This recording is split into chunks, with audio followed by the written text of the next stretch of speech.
وبركاته. نحمده ونصلي على رسوله الكريم. أما بعد. محكوم قادر مردار والسردار ونماد. محكوم قادر مردار والسردار ونماد. آزاد کا دل زندہ پرسوز و دربنات. محترم بزرگوں اور دوستوں، یہ ہماری خوش قسمتی ہے کہ آج ہم اپنے ملک کا یوم آزادی منا رہے ہیں. آزادی بڑی نعمت ہے. اس کی اہمیت کا صحیح اندازہ انہی کو ہو سکتا ہے جو کبھی غلام رہ چکے ہو یا آزادی کی زندگی کھو چکے ہو. لیکن آزادی کی نعمت کا صحیح لطف اسی وقت اٹھایا جا سکتا ہے جب وہ مقاصد بھی پورے ہو رہے ہو جو ملک کی فلاح و بہبود کے واسطے لائحہ عمل کے طور پر متعین کیے گئے تھے.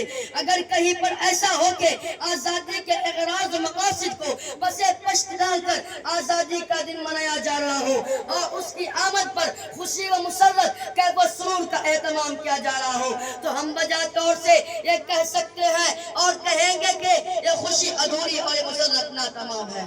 محترم حضرات، بحیثیت ایک مسلمان یوم آزادی ہمارے نزدیک دو پہلوؤں کا حامل ہے. ایک پہلو وہ ہے جو عام لوگوں یعنی ہندوستان کے سبھی فرقوں، گروہوں اور مذہب کے ماننے والوں کے لیے. دوسرا پہلو خاص طور سے اسلامی اعتبار سے ہے. آج 15 اگست یعنی یوم آزادی کے موقع پر بہتر ہے کہ اس کے دونوں رخوں اور دونوں پہلوں کو اجاگر کیا جائے، دونوں کے متعلق گفتگو کی جائے. جہاں تک مسلمانوں سے متعلق پہلو کا سوال ہے اس کو ہم دو حصوں میں تقسیم کر سکتے ہیں. ایک یہ کہ اسلام میں آزادی کا کیا مقام ہے. دوم یہ کہ ہندوستان کے مسلمانوں نے ہندوستان کی آزادی کی جدوجہد میں کیا حصہ لیا، اس کے لیے کیا قربانیاں دی. یوم آزادی کا عام پہلو جو سب سے متعلق ہے وہ یہ ہے کہ یوم آزادی کی اغراض و مقاصد پورے ہو رہے ہیں یا نہیں. یہ وطن ہمارا ہے، یہ چمن ہمارا ہے. یہ وطن ہمارا ہے، یہ چمن ہمارا ہے. اس کو بچانا ہے، اس کو سجانا ہے.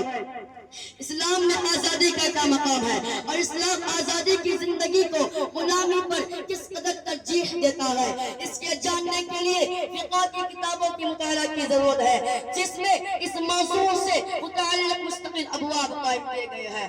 میں ان تمام باتوں میں احاطہ نہیں کر سکتا، البتہ مختصر اور اجمالی طور سے یہ بتانے کی کوشش ضرور کروں گا کہ اسلام میں آزادی کو کیا درجہ حاصل ہے. اسلام کے نزدیک اصلاً ہر انسان آزاد ہے، یعنی بنیادی طور سے اسلام ہر انسان کو آزاد تسلیم کرتا ہے کیونکہ حضرت آدم علیہ السلام اور حضرت حوا علیہ السلام جن سے انسانوں کی یہ ساری نسل وجود میں آئی آزاد پیدا ہوئے تھے. غلامانہ زندگی اسلام کے نزدیک آزاد پیدا ہوئے تھے. غلامانہ زندگی اسلام کے نزدیک اوپر سے لازمی اور الگ سے عارض کی بھی زندگی ہے. اس عارض اور رکاوٹ کو دور کر دینے کے لیے اسلام واضح ہدایت دیتا ہے، اسلام ترغیب دیتا ہے کہ جس کے پاس غلام ہو انہیں آزاد کر دے. اور اس حکم پر عمل کرنے والا اسلامی تعلیمات کے مطابق خدا تعالیٰ کے یہاں اجر و ثواب کا مستحق قرار پاتا ہے. اسلام لونڈیوں اور غلاموں کے ساتھ اچھا سلوک کرنے اور ان کے حقوق ادا کرنے کی تلقین کرتا ہے.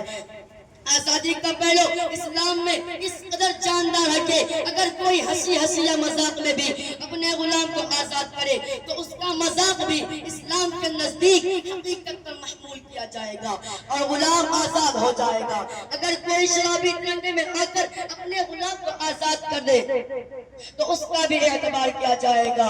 ہر دل میں محبت ہے، ہر زباں پہ آزادی. ہر دل میں محبت ہے، ہر زباں پہ آزادی. یہ جشن منائیں گے، خوشی سے جھومیں گے. محترم حضرات، انگریزوں کے ناپاک قدم جب ہندوستان میں آئے اور انہوں نے ہندوستان پر قبضہ کرنے کی ترکیبیں سوچنی شروع کر دی اسی وقت سے مسلمان ہندوستان کی تحریک آزادی میں شامل ہو گئے.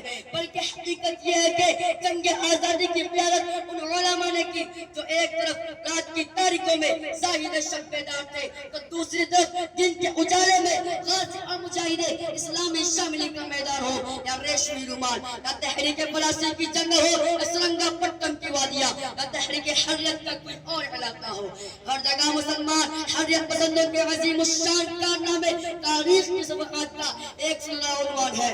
اسیر مالکا حضرت شیخ الہند ریشمی رومال، تحریک مولانا حسین احمد مدنی رحمۃ اللہ علیہ. مولانا عبید اللہ سندھی رحمۃ اللہ علیہ، محمد علی جوہر رحمۃ اللہ علیہ، مولانا ابوالکلام آزاد رحمۃ اللہ علیہ۔ جہاد آزادی کی یہ وہ روشن ستارے ہیں، آسمان جہت پر ہمیشہ چمکتے اور دمکتے رہیں گے۔ ہندوستان کے مسلمانوں نے اپنے خون جگر سے اس گلشن ہند کو سنوارا ہے۔ گلستان ہند کے پتے پتے پر مسلمان کے روشن کارنامے درج ہے۔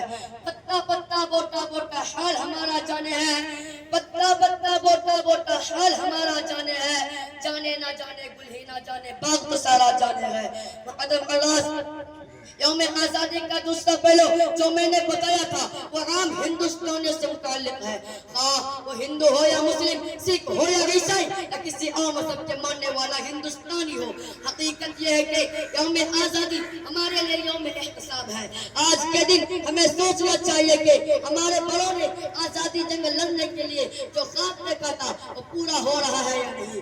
یہ بات تو ہر حالت ہے کہ ہمارے ملک نے اپنے مستقبل کی طرف کوئی پیش رفت نہیں کی، اور مستقبل متعلق مجاہدین آزادی نے جو خواب دیکھے تھے وہ ادھورے رہ گئے۔ لیکن اس کے ساتھ ہم کو عروج و ترقی کی کسی بھی منزل کو آخری منزل نہیں سمجھنا چاہیے، بلکہ حالات کا مردانہ اور مقابلہ کرتے ہوئے کامیابیوں اور کامرانیوں کی نئی وسعتیں تلاش کرتے رہنا چاہیے۔ جس طرح آزادی وطن کی تحریک میں ہندو مسلم سبھی نے برابر کا حصہ لیا، سبھی نے شانہ بشانہ کھڑے ہو کر آزادی کی جنگ لڑی، اسی طرح آج کے پیش آمدہ مسائل کو بھی اتحاد و یکجہتی کی انہی روشن مثالوں سے اپنے سینوں کو منور کر کے حل کیا جا سکتا ہے۔ آج کے جنگ جیتنے کے لیے ہمیں اسی اتحاد کی ضرورت ہے۔ اس قوم کو شمشیر کی حاجت نہیں رہتی، اس قوم کو شمشیر کی حاجت نہیں رہتی، وہ جس کے جوانوں کی خودی صورت فولاد۔ شکریہ، السلام علیکم ورحمۃ اللہ وبرکاتہ۔